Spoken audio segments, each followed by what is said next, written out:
Hey guys, and welcome to my channel. This is Karen with Emberlyn Home, and I just want to say right off the bat, I am so glad you're here because boy, has it been a year. So let's just rewind a little bit. I want to tell you a little bit of context because you might come to my YouTube channel and say, well, she must be just a new crafter. She doesn't have any experience. She doesn't know what she's talking about. So let me just rewind a little bit because this is kind of the launch that I am doing to move forward from here. So I have been a soap maker for about 13 years. And prior to that, I was really into scrapbooking and making cards, and then I got a Cricut like way back in the day, and then from there I switched to a silhouette, and yeah, it just kind of took off from there. And so I used to paper craft, which I still love designing with paper. I have a silhouette, and you never know, I might do some tutorials on things I know about the silhouette, but I always have used handmade soap, like always. So I would go to like the fall festivals and stuff, and I would buy like 3 and 4 bars of soap. I loved handmade soap, and I used to tell my husband, I have to learn how to make this. And he kept saying, oh, don't worry, you will, you've already learned how to make cards and all of the things. So I started off with melt and pour, and it just kind of grew from there, right? So by trade, I'm an x-ray tech. So I started making melt and pour, and I would try all the different, like goat milk ones and honey ones and oatmeal ones, all sorts of things. And I would start, selling it to like people I worked with. That's kind of like basically how I grew anyways. And then I wanted to start doing cold processed soap, right? But, it was never like a full-time job for me. It was kind of like a hobby, and I would do like church fairs here and there, and I would sell at work, and I would actually do really well. But I don't want to say take it serious, but I never pursued it. It was kind of like, I love to do, it was kind of like a hobby, which is great. But I never thought like to go to the next step because I was an x-ray tech, right? I went to school to be an x-ray tech, and that's what I did. But I did great money on the side when I did fall festivals, or I would do like little craft fairs at churches was my big thing. That's what I used to do. But anyways, that's how it evolved. And this past year, so, the past couple of years, I've still been making soap right along. I've done, TikTok videos and stuff like that. And but this past year in 2025, I said, I think I'm gonna, start looking at things a little bit different. And have you guys ever been there? You're like, do I pursue this? Do I not pursue this? What do I do? So put your comments, below. I would love to hear. But so anyways, I said, we're gonna go all in. And I said, we're going to start doing craft fairs. And when I say we, I have an assistant, she's my daughter-in-law, and she loves to make candles. I mean, she's really amazing. By trade, she's a pastry chef. And so her decorating skills are like amazing. Like I can't do what she does, but, so she loves the candle aspect, and I love the soap and lotion aspect of it. So together, I said, why don't you start, trying to do some candles and stuff. And so we worked really hard, and I was like, let's start booking shows. And she was excited, because, my grandkids are home and she takes care of them. So she wants something that she can make money. So it was kind of like that kind of process. I wanted to move forward, and I wanted her to come because, everybody needs a little extra money. And I'm sitting here drinking, you guys like tea? I love Earl Grey tea, so yeah, let me have a sip. Oh, so good. So that, anyways, is how it started. So I was like, we're gonna book some shows, and so, I hadn't done shows in a long time, and boy, did I find out some things this year. Like, do you ever go about your thing and you're just like, I don't know if I could do craft shows anymore, like because you have like a super bad experience. There was a few times this year where I was like, I don't know if I want to do this. This is nuts. So let me start off with the first disaster of the year.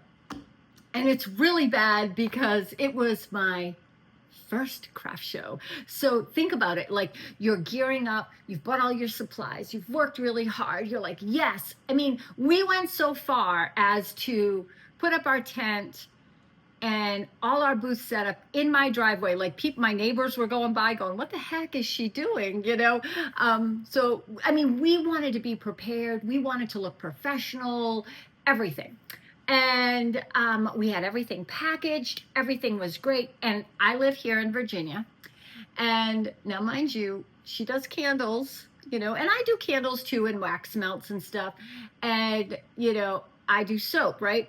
So the first time we went to set up, a little backstory, it was supposed to be a show that they did last year, which it was. And the attendance was 3,000 people. So I was like, okay, this is great.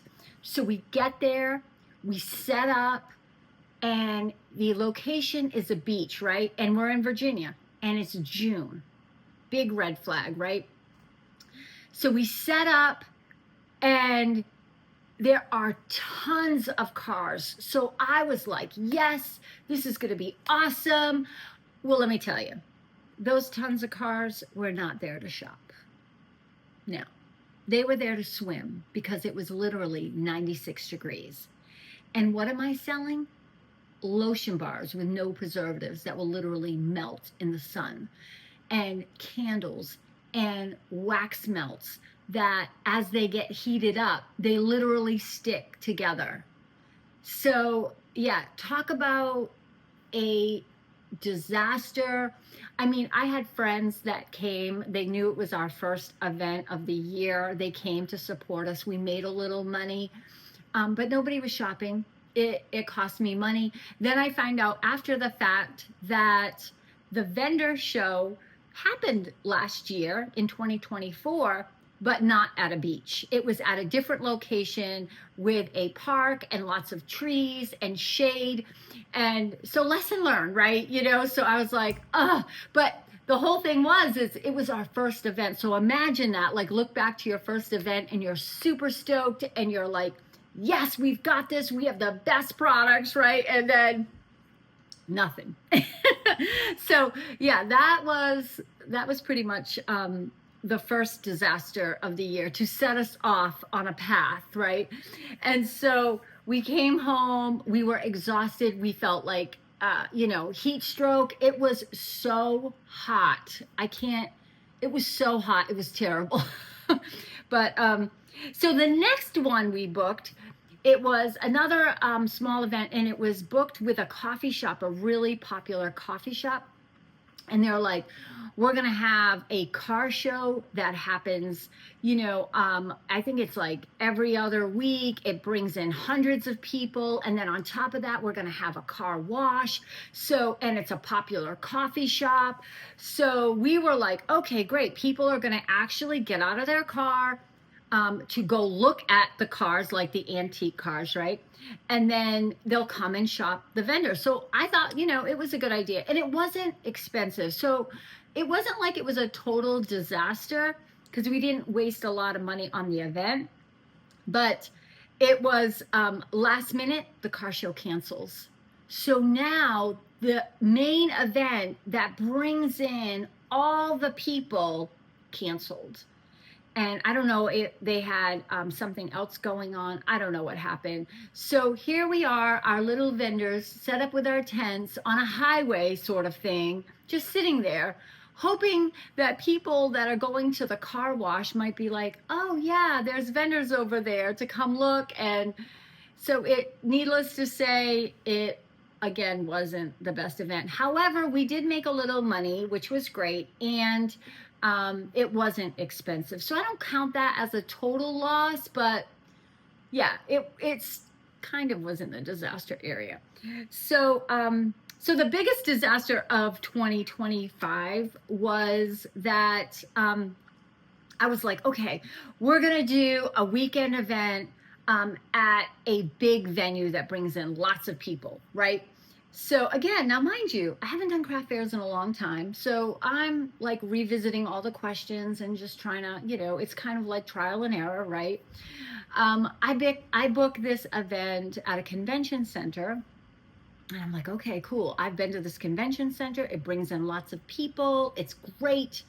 And it supported a great event. It was an autism event, right? So I was like, this is going to be amazing. It's going to be all weekend. We can set up. I paid my $300. And guess what? I totally was robbed.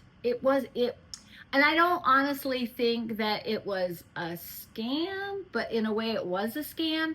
I think the people had originally wanted it to work and have really great results. However, what they did is they took our money and they didn't like put it in a separate account for our deposit, and they spent it.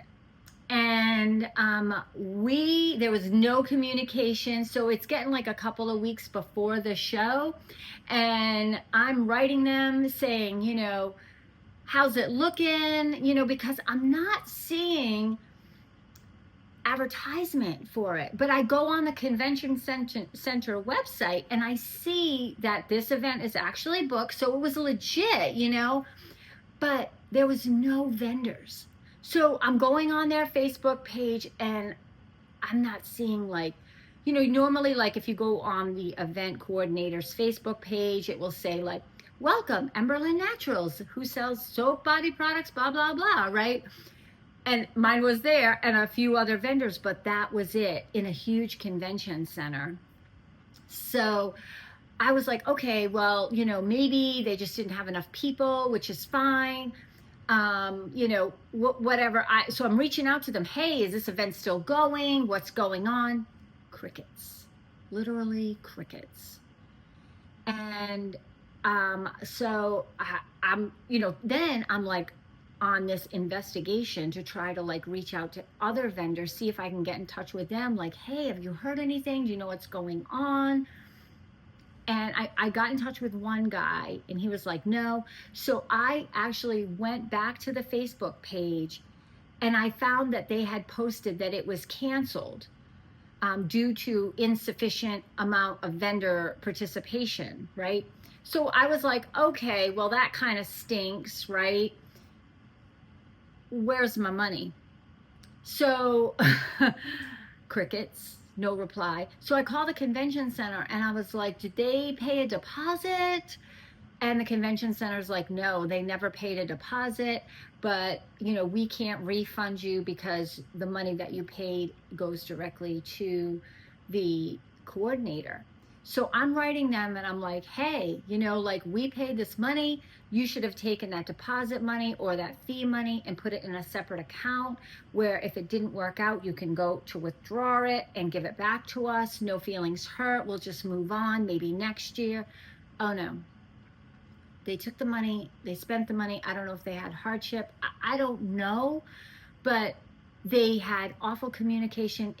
I was so mad and I wrote them and I was like, we're just trying to make it out here. We have to buy supplies. It's extra time. A lot of us work other jobs. We're trying to do this crafting business, trying to grow this crafting business. Every supply, every dollar matters. And you're not even writing us back and you didn't have this money in a separate account.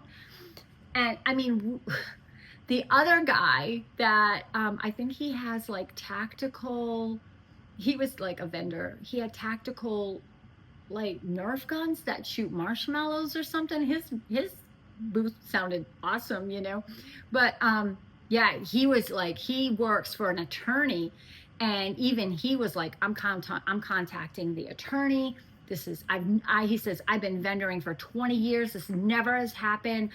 And he said, they didn't even reach out to me. I didn't even know until you, Karen, reach out to me. So it was a big thing. And as of today, in December, and it's the 30th of December, I have not gotten my $300 back. So yeah, that's the biggest disaster. So the last, number four disaster, which isn't so bad, but if you're arachnophobic, it's bad. It's really bad. So we get, I signed up to do a big city fall festival. It's tea time. So I signed up to do this. Now this is definitely like one of the best events. And I know this because I've been to it. Thousands of people come, and it, you know, you have to apply. And I was like, man, I hope we get in. It's going to be so exciting. Right. So, and it was an awesome, the event itself was awesome. So we get there, it's all under the trees. It's like held in a park. And so our neighbors are like setting up. And the cool thing is you could set up on a Friday and it's all weekend, right? So we go, we set up. And so we're setting up, and there's lots of like pine needles, right? And I didn't bring a rake. You know, I didn't think to bring a rake. I never did it before, right? So as you do them, you start learning, right? So the lady next to me, she had done it before, and she's like, oh yeah, you need this rake. And I was like, can I borrow your rake? She was like, sure. So we're setting up and everything. We swept our whole area, made sure it was all like good to go. And she's like, yeah, wait till tomorrow, you'll see the spiders. And I was like, the spiders? She's like, oh yeah, the daddy long legs. There's going to be a lot of them. And I was like, daddy long, really? She's like, oh yeah. So you know, in my mind I was like, okay, you know, whatever. Oh no. Oh heck no. Like, when I tell you, if you are afraid of spiders, oh my word, I have never seen so many daddy long legs, and they weren't little. These suckers, like, you know how their legs are like super long? These suckers with their legs were ginormous, and they were everywhere.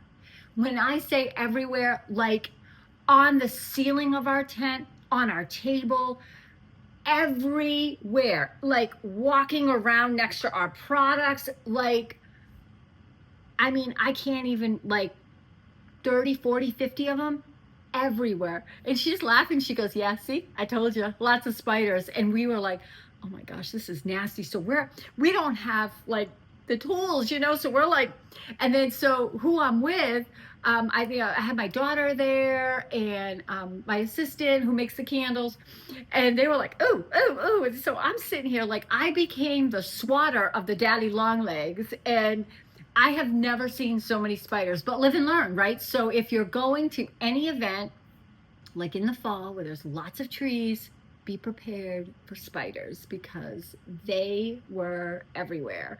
So anyways, those are the 4 kind of disasters. I mean, there were some really bad ones, there were some so bad ones, and there was kind of like a disaster, kind of sort of funny kind of thing for 2025.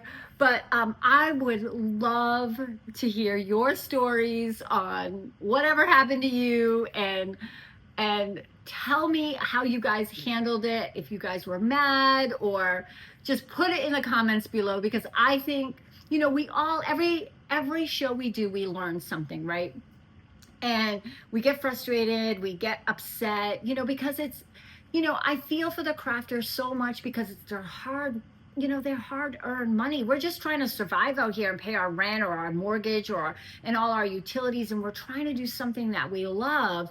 So every freaking penny matters, you know, and that's how I look at it, you know. So money lost is just like, man, that's $300 worth of fragrance I could have bought, or, you know, makings for body butter or candle wax or whatever, you know, and it just went down the drain, you know. So it gets me super mad, but you learn something, right? You learn the different questions to ask. Like with the beach event, I wouldn't have known. They said they did it last year, but I didn't look into it more. Like, did you do it at the beach last year, or was it in another area?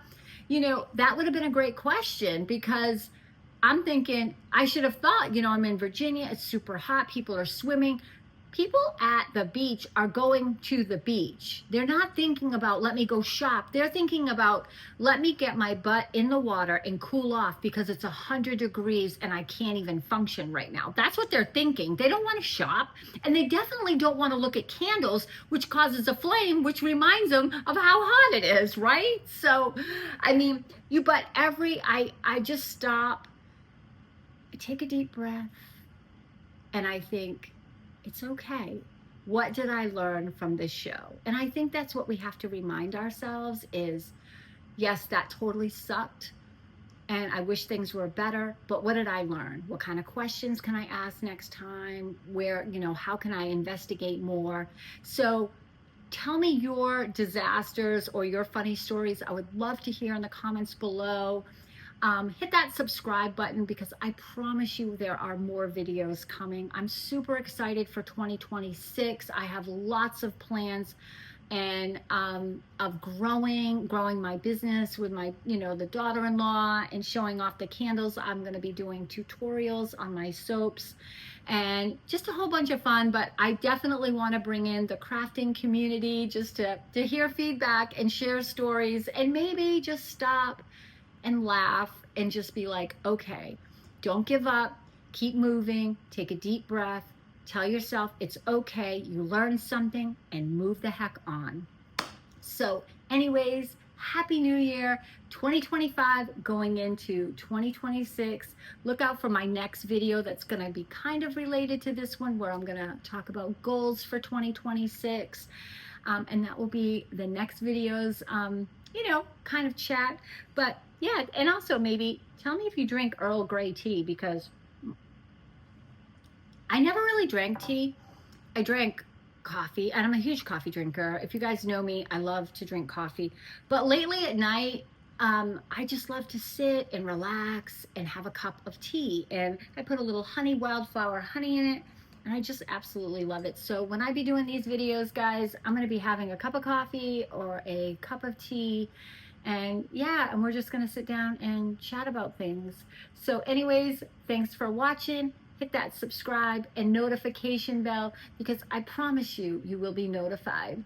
All right, thanks. Happy New Year, and I'll talk to you guys soon. Bye.